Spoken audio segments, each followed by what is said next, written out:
Setelah diketahui sudah menikah diam-diam dengan Ayu Sabian 4 Juli 2024 lalu, Hoirunisa alias Nisa Sabian terus jadi buruan juru warta untuk dimintai konfirmasi ihwal kabar pernikahannya dengan mantan suami sahabatnya sendiri Riri Fairuz.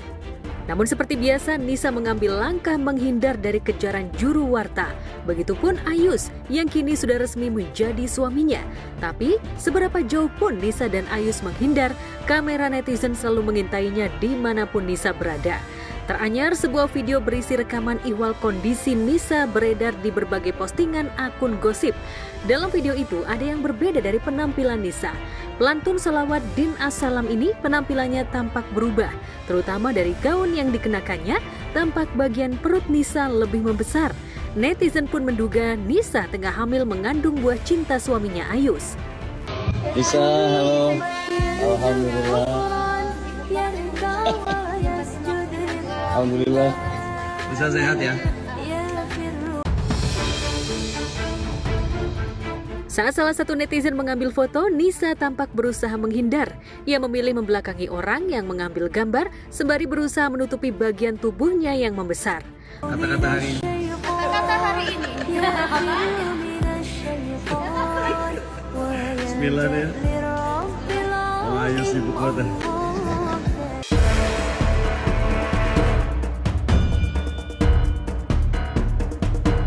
Setelah sah berstatus istri Ayus, Nisa sudah tak perlu lagi sembunyi apalagi menghindar. Apalagi Riri Fairuz sendiri sudah mengikhlaskan mantan suaminya untuk teman dekatnya itu.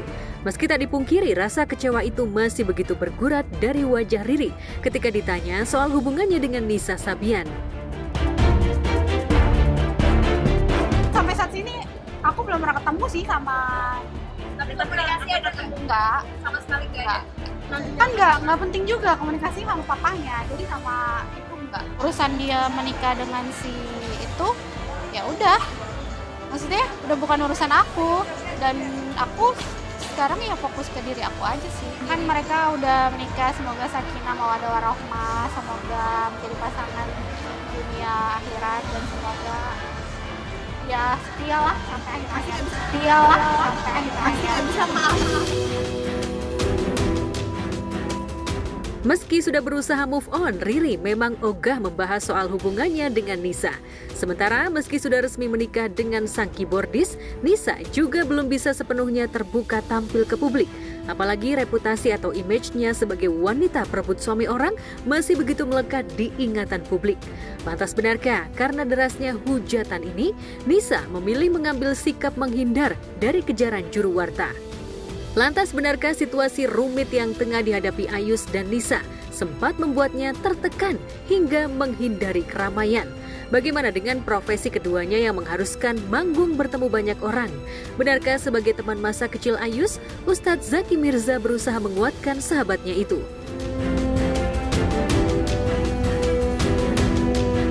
Kalau saya support sholawat mereka, jadi berkarya terus, memberikan yang terbaik, jadi saling kita menjaga wilayah privasi kita masing-masing, karena bagaimanapun kita yang coba menilai hidup orang lain belum tentu hidup kita lebih baik dari yang kita nilai. Enggak sih, kan hidup harus tetap berjalan. Masa lalu ya udah masa lalu, sekarang tinggal fokus ke masa depan, ke diri aku sama ke anak-anak, dan doain biar dapat latihan yang baik.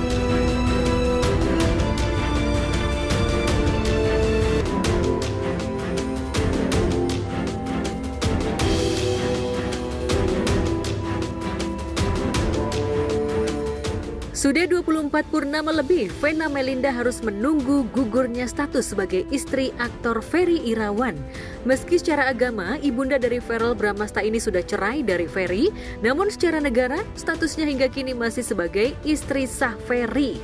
Nyaris 2 tahun lebih sejak gugatan cerai dilayangkan, dan 7 Februari 2023 lalu, Ferry melayangkan talak cerai pada Vena. Namun, Vena tak urung mendapatkan keputusan yang jelas. Pasalnya, Majelis Hakim Pengadilan Agama Jakarta Selatan berdalih hingga gugatan dilayangkan ulang oleh Vena. Namun, Ferry tak kunjung memenuhi nafkah mut'ah yang diputus pengadilan. Karena syarat nafkah mut'ah itu sebagai syarat yang harus dipenuhi Ferry.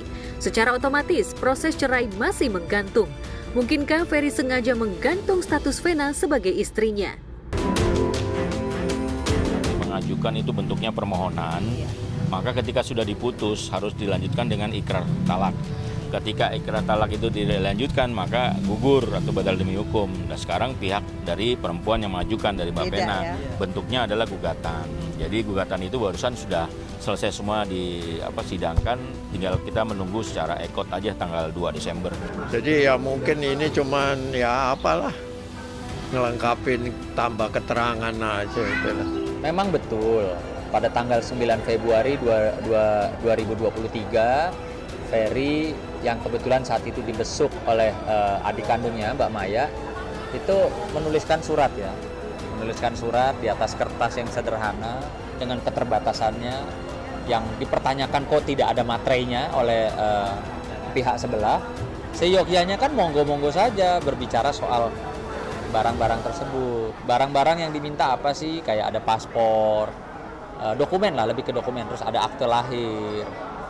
Itu kan harusnya silahkan diobrolin saja, tidak perlu ada istilahnya melibatkan pengacara, bikin serah terima barang itu. Saya serahin terima barang saya nggak akan mau. Ya mungkin karena ini aja mau pemilihan itu aja lah, dia pengen naik itu. Pena yang naik, Ferry yang dijatuhkan, itu aja. Jadi supaya dia cari semua ibu-ibu katanya, dikumpulkan. Jadi semua mendukung Pena. Mereka belum tahu bagaimana itu Pena. Ya, kabarnya pihak pengadilan agama sudah memutuskan sebagai penggugat Ferry memberikan nafkah mut'ah sebesar 60 juta rupiah. Namun hingga kemarin syarat itu belum dipenuhi Ferry. Syarat ikrar talak itu sejatinya harus ditunaikan selama 6 bulan. Namun hingga 2 tahun berlalu, Ferry belum juga memenuhi syarat itu hingga talak cerainya gugur dan Vena masih resmi berstatus istrinya. Jadi menurut ketentuan hukum yang berlaku, jadi prosedur hukumnya ketika sudah dipanggil secara patut 2 kali tidak hadir, maka kita bisa melanjutkan dengan pemeriksaan. Mudah-mudahan ini jadi pembelajaran ya Maya. Semoga kedepannya kamu jauh lebih bahagia. Amin. Sukses. Amin.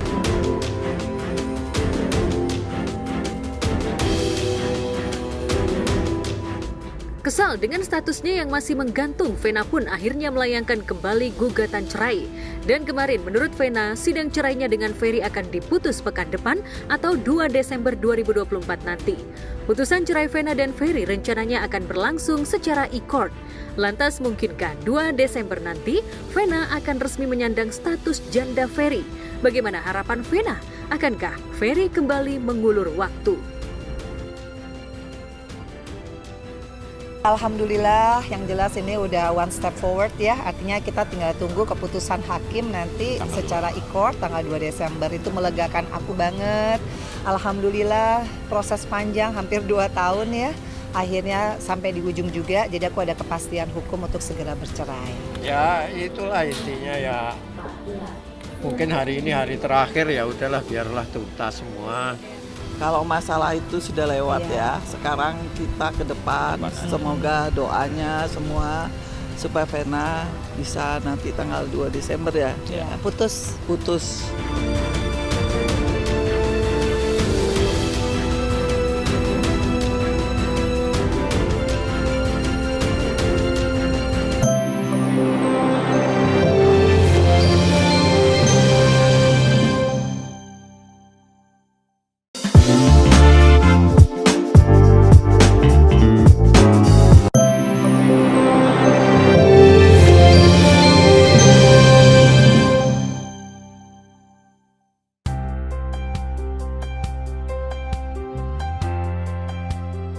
Pemirsa, setelah 9 hari berada di Tanah Suci untuk menjalankan ibadah umroh, Inara Rusli dan ketiga anaknya kembali tiba di tanah air.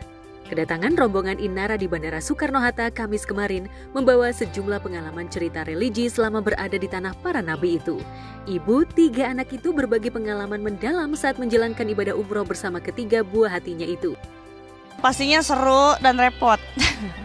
Banyak ujian. Banyak apa nak? Ujian. Banyak ujiannya, Masya Allah. Pasti kalau secara akal logika kita bawa anak-anak pasti tambah repot gitu ya. Tapi kalau kita anggap ini bukan sebagai beban, tapi sebagai penghiburan kita juga. Intinya aku nggak bisa ninggalin mereka lah selama 9 hari umroh.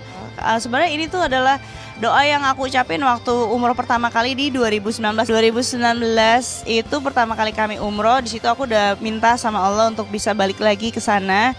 Ya kita nggak pernah tahu ternyata doanya itu dikabulkan 5 tahun kemudian dan dalam situasi dan kondisi yang berbeda. Selama umroh, Inara merasakan momen-momen yang tidak terlupakan, seperti berdesakan di beberapa lokasi yang dianggap umat Islam sakral, yakni di Hijr Ismail, mencium Ka'bah, dan berdoa di Raudhah atau Taman Surga. Meski ibadahnya penuh perjuangan, namun ada hikmah yang dapat ia petik dari perjalanan religinya itu. Ia mengajarkan anak-anaknya untuk tetap sabar dan ikhlas. Kita sempat ke Ka'bah, kita sempat cium kiswah Ka'bah, kita sempat ke Rukun Yamani juga ya nak ya.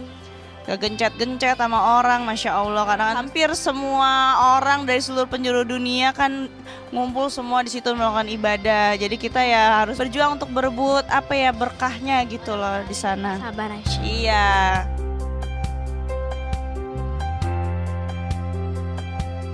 Ada salah satu cerita menarik dengan mengajak anak-anaknya ibadah umroh, yakni kedekatan ketiga buah hatinya dengan para ustadz yang mendampingi.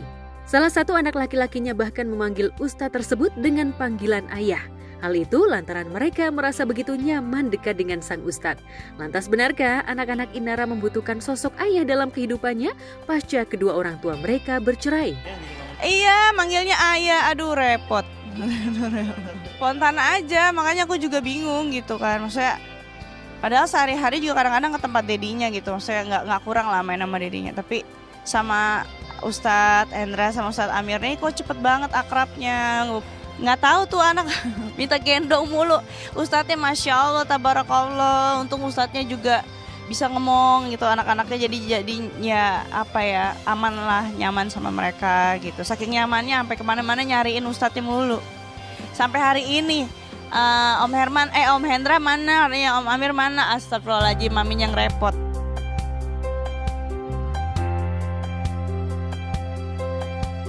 Perjalanan umroh kali ini menjadi pengingat bagi Inara tentang pentingnya berserah kepada Allah Subhanahu wa Ta'ala dalam setiap aspek kehidupan, baik dalam menjalankan ibadah maupun tanggung jawabnya sebagai public figure. Lantas bagaimana pula Inara menanggapi isu tentang dirinya sebagai brand ambasador produk kosmetik dari Dr. Richard Lee yang kini diduga banyak bersinggungan dengan masalah hukum? Awalnya itu kan memang pabriknya itu kan barengan sama yang bermasalah itu ya. Karena memang belum punya pabrik pribadi. Kita sebagai customer dong berarti ya kan, posisinya bukan sebagai maklon. Jadi ya wajar aja kalau nggak tahu apa-apa kandungan dalam produk kita yang dimasukin apa sama si maklonnya gitu loh. Jadi ya yang harusnya dikejar ya maklonnya.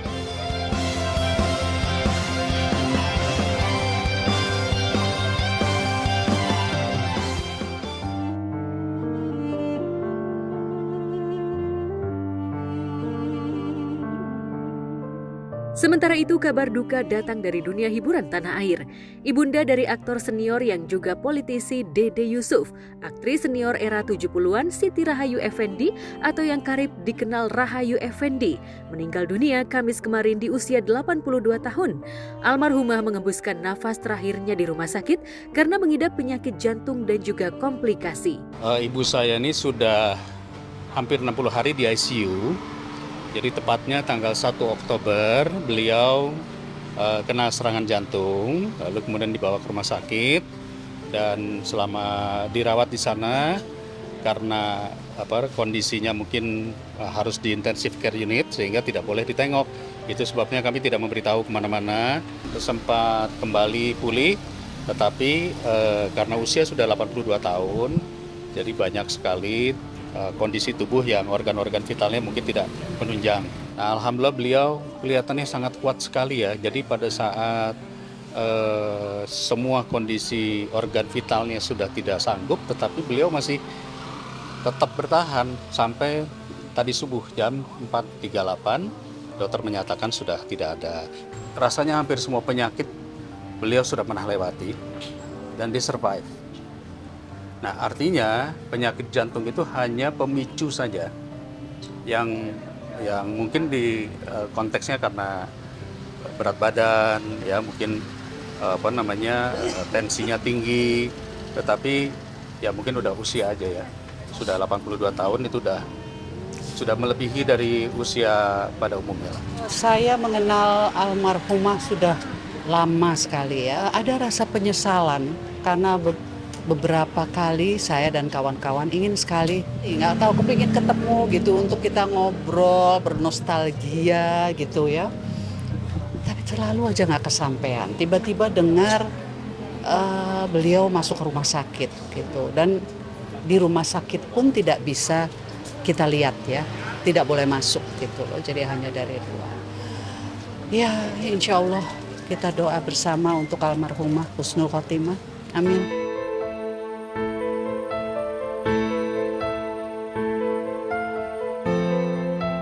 Menurut Dede Yusuf, jauh sebelum menderita sakit jantung, ibundanya juga merupakan survivor kanker dan juga mengidap ginjal. Namun, mengingat usianya yang sudah menua, maka penyakit-penyakit yang lainnya ikut menggerogoti kondisi kesehatannya. Kondisi itu membuat kesehatan almarhumah semakin menurun, hingga selama 1 bulan berada di ruang ICU dengan menggunakan alat ventilator.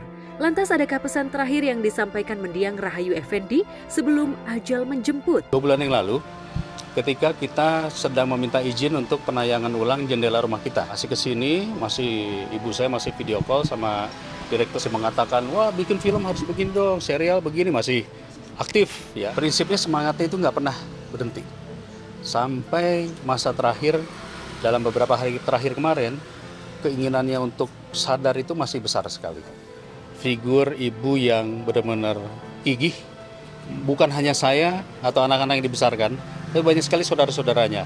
Ada yang dari kampung, ya, dari daerah, itu dibesarkan oleh ibu saya, juga memiliki yayasan, panti asuhan, pengajian.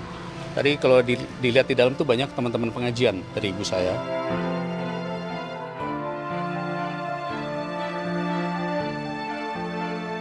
Di luar itu, di dalam keluarga sangat hangat, ya, keibuan gitu, tapi suka bercanda, baik dengan cucu, dengan anak, mantu, selalu humoris, cukup dekat ya, cukup dekat. Beliau juga sangat welcome, orangnya open minded, terbuka, jadi kita bisa diskusi apapun. Masya Allah ya, cukup smart, karena selalu kita berdiskusi baik itu tentang film dengan cucu-cucunya. Anak-anak saya mengakui bahwa kita semua bisa pinter karena Ninin selalu mengajak kita dari kecil untuk nonton film, untuk berdiskusi sejarah dunia, sejarah Indonesia, kemudian baca buku, kemudian kita diskusi dari segi ilmu atau pengalaman hidup. Beliau juga bercerita. Ibu Yayu ini orang yang sangat amat luar biasa, baik dan sangat peduli orangnya gitu loh. Jadi buat saya kita semua kehilangan, sangat kehilangan. Kami mohon dimaafkan segala kesalahan dan hilafnya. Mohon doanya agar Mama bisa kembali ke pangkuan Tuhan Yang Maha Kuasa dengan keindahan dan kedamaian, dan tetap menjadi bintang di sisinya. Mohon doanya semua untuk almarhumah.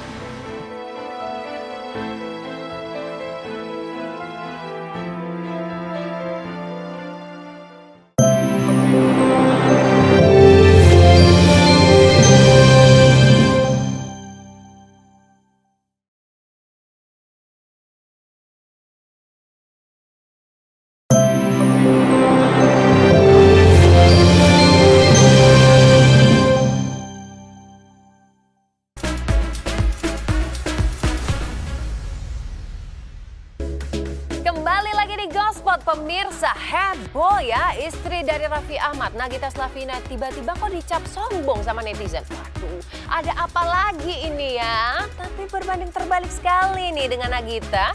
Amanda Manopo justru lagi dapat pujian-pujian banget dari netizen karena dianggap sangat merakyat, ya kan? Dengan asyik makan nasi kotak. Kita simak berita selengkapnya sesaat lagi, pemirsa.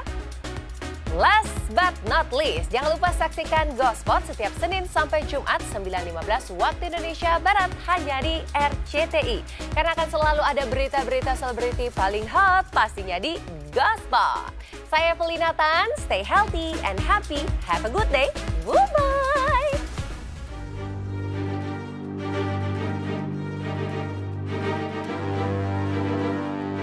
Pemilihan Kepala Daerah Serentak 2024 yang baru saja dilaksanakan beberapa hari lalu sepertinya masih membekas. Apalagi ini merupakan kali pertama pemilu kada serentak hampir di seluruh Indonesia. Dari pesta demokrasi daerah itu ada sekelumit kejadian yang jadi perhatian warganet ketika pasangan selebriti Raffi Ahmad dan Nagita Slavina usai melakukan pencoblosan di TPS-nya. Saat itu pasca pencoblosan, Gigi, biasa Nagita disapa itu, langsung tancap gas terlebih dahulu meninggalkan Raffi, meski saat itu suaminya terus memanggil untuk melakukan jumpa wartawan. Karena tak mengindahkan teriakan Raffi, Gigi dianggap sombong oleh warganet dan dikait-kaitkan dengan sosok Raffi yang kini menjadi pejabat publik. Toh tak sedikit pula banyak warganet yang justru berkomentar positif. Ya nih, sayang sama aku teman sini dong, sayangku. Oh, dia nggak mau.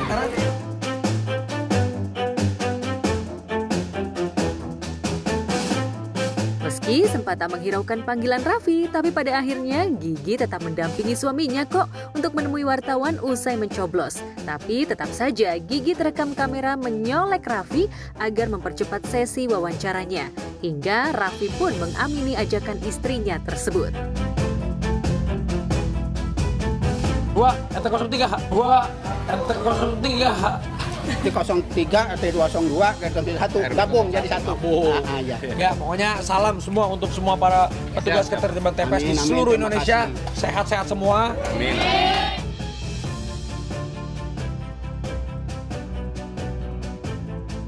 Jika Gigi dirujak warganet, lain halnya dengan Amanda Manopo yang tak malu sedikit pun ketika istirahat syuting dengan menyantap nasi kotak catering.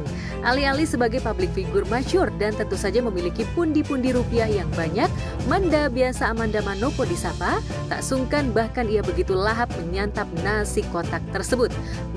Lapar bener nih kayaknya yang habis syuting.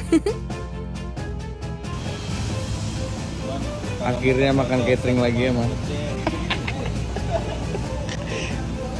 Enak nggak? Makan batu. Selama bertahun-tahun syuting baru kali ini makan catering, Masya Allah. Tabarakallah ya Allah. Enak, yuk, kamu jangan malu-malu. Yang ini lapar tapi nunggu. Salsa udah naik berapa kilo di sini?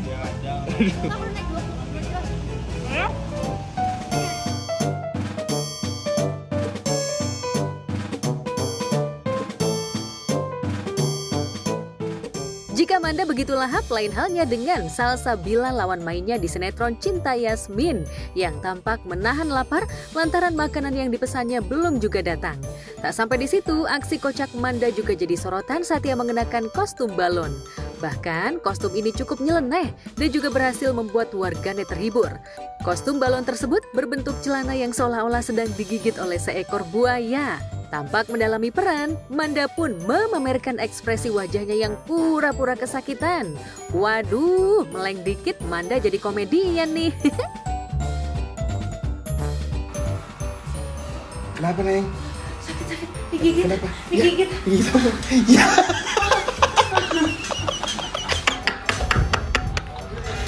Ada aja gebrakannya.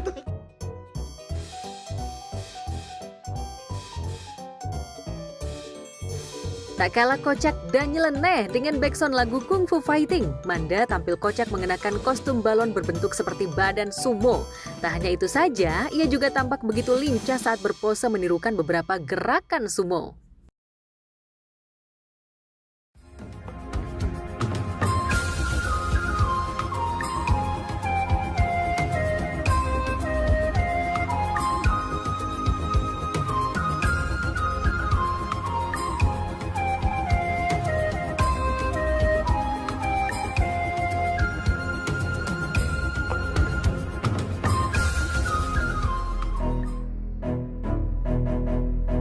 Di tengah kekocakan yang dilakukan Manda, justru sikap serius dan rasa penasaran diperlihatkan Yasmin ketika diajak Romeo untuk menemui Herlangga, notaris Baskara yang tengah dirawat di rumah sakit. Dari keterangannya sebelum meninggal dunia, Baskara ternyata sudah merencanakan bakal mengubah kepemilikan perusahaan Cakradinata menjadi milik Yasmin. Waktu itu kami sedang melakukan virtual meeting. Pak Baskara bilang kalau perusahaan Cakradinata akan diberikan ke anaknya Yoga. Dan Pak Baskara juga bilang kalau beliau sudah menemukan anaknya Yoga. Kalau tidak salah ingat, namanya Yasmin.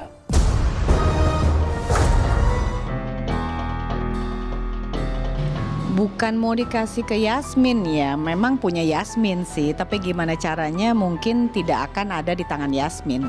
Itu adalah tentang surat ditulis oleh Baskara bahwa memang perusahaan itu punyanya Yasmin, seperti itu. Tentu saja untuk mendapatkan surat perjanjian antara ayah Yasmin dan Baskara tak semudah membalikan telapak tangan. Baik Yasmin maupun Romeo harus mencari keberadaan surat perjanjian tersebut yang masih di tangan Yoga, ayah Yasmin. Tapi tetap aja sulit membuktikan kalau Bu Ajeng itu memasukkan surat wasiatnya. Karena sampai saat ini kami masih belum punya bukti apapun. Ini hanya dugaan kita belum punya bukti. Satu-satunya yang bisa memastikan kepastian pemilik dari perusahaan Cakradinata, kalian harus menemukan surat perjanjian antara Yoga dan Pak Baskara yang dipegang oleh Pak Yoga. Yasmin berusaha maksudnya mau untuk membuktikan kalau maksudnya dia mungkin penerus yang sah kali ya, saya Cakradinata, jadi untuk mengambil alih. Bahkan jadi bersama Romeo mungkin sama Yasmin mencoba mencari kebenaran untuk mencari cara itu. Mas sebenarnya pasti kemarin Pak Baskara ini aja sebenarnya mungkin ada kesangkut pautnya dengan Bu Ajeng gitu. Tapi itu kan belum terbukti. Sementara Yasmin dan Romeo masih berkutat soal surat perjanjian antara Baskara dan Yoga. Lain halnya dengan Ajeng yang belakangan mendapat teror dibuat kalut. Ia tampak marah dan mencurigai jika semua teror yang selama ini didapat merupakan perbuatan Nina.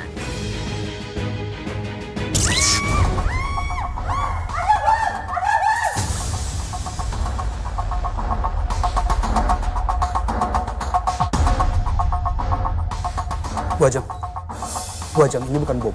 Ini hanya mati lampu, Bu. Bu, Ibu nggak apa-apa. Ibu mau dibawa ke klinik nggak? Kawan cari, aku akan temukan siapa pelaku peneroran itu. Setelah itu aku akan habisi dia.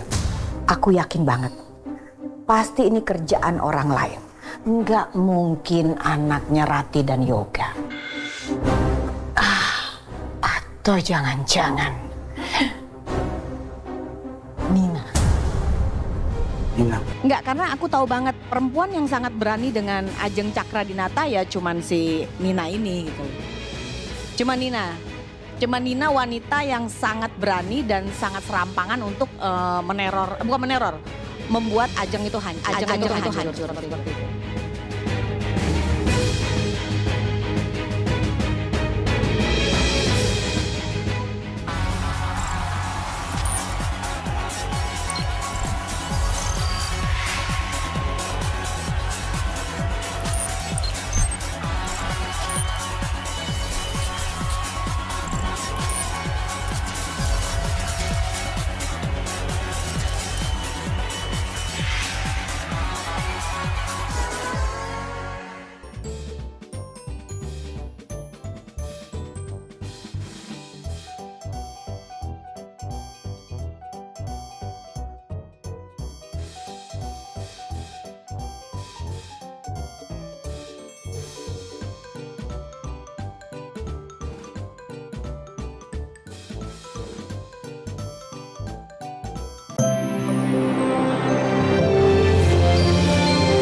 Tangis selebgram Cut Intan pecah saat dirinya hadir menyaksikan video kekerasan yang menimpanya yang diputar di persidangan kasus KDRT yang menjerat suaminya Armor Toreador di Pengadilan Negeri Cibinong, Bogor, Jawa Barat kemarin.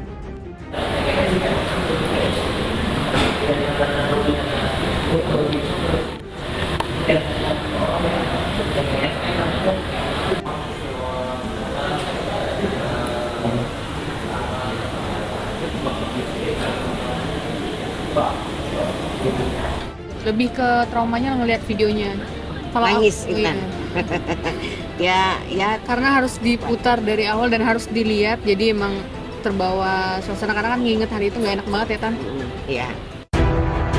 Sebagai korban yang mengalami situasi teramat berat dalam hidupnya itu, Intan jelas terpukul saat menyaksikan video di mana dirinya menjadi korban kekerasan.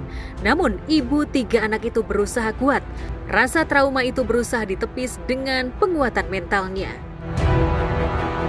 Aku ini kok, anakku, baik aja.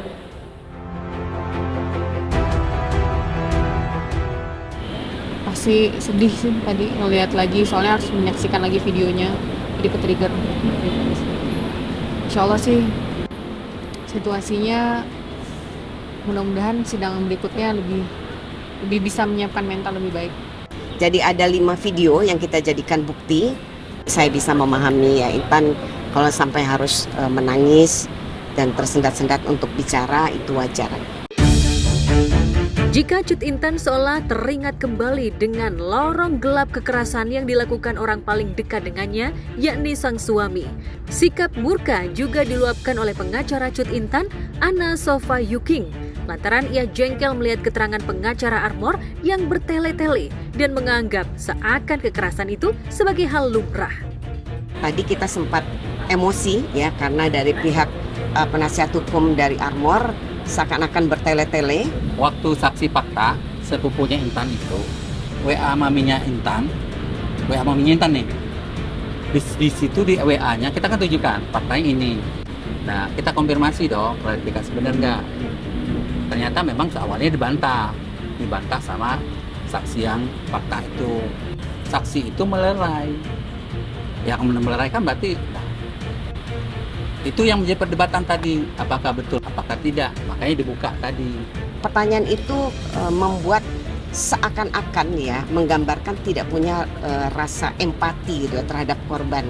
Kan ini kan videonya sebenarnya sempat dilihat dan hakim juga tadi sudah melihat, semua miris melihat video ini, tapi kemudian ada pertanyaan-pertanyaan seakan-akan bahwa perbuatan ini sesuatu yang wajar karena alasan-alasan yang wajar, gitu kan, aneh sekali gitu. Ya, ada sekitar 5 video yang diputar dalam sidang kasus KDRT yang menjerat Armor, suami selebgram Cut Intan kemarin. Selain 5 bukti foto, Ana juga menambahkan sejumlah bukti foto hasil visum Intan yang akan segera dibawa ke persidangan. Gugatan itu kan harus lengkap berkasnya ya.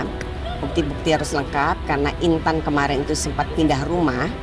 Jadi ada beberapa dokumen yang memang akhirnya kita harus siapkan, harus cari dulu, ada yang keselip ya kan. Jadi itu semua sedang dalam proses. Kasus KDRT yang dilakukan Armor terhadap istrinya sendiri Cut Intan ini sempat viral di jagat maya. Kala itu Polres Bogor langsung turun tangan dan menangkap Armor atas laporan KDRT. Hingga kemarin Armor sendiri telah menjalani sidang perdana kasus KDRT. Ia didakwa melakukan KDRT dan penganiayaan terhadap istrinya Cut Intan Nabila yang juga merupakan selebgram. Move on sih udah ya berusaha melupakan lah.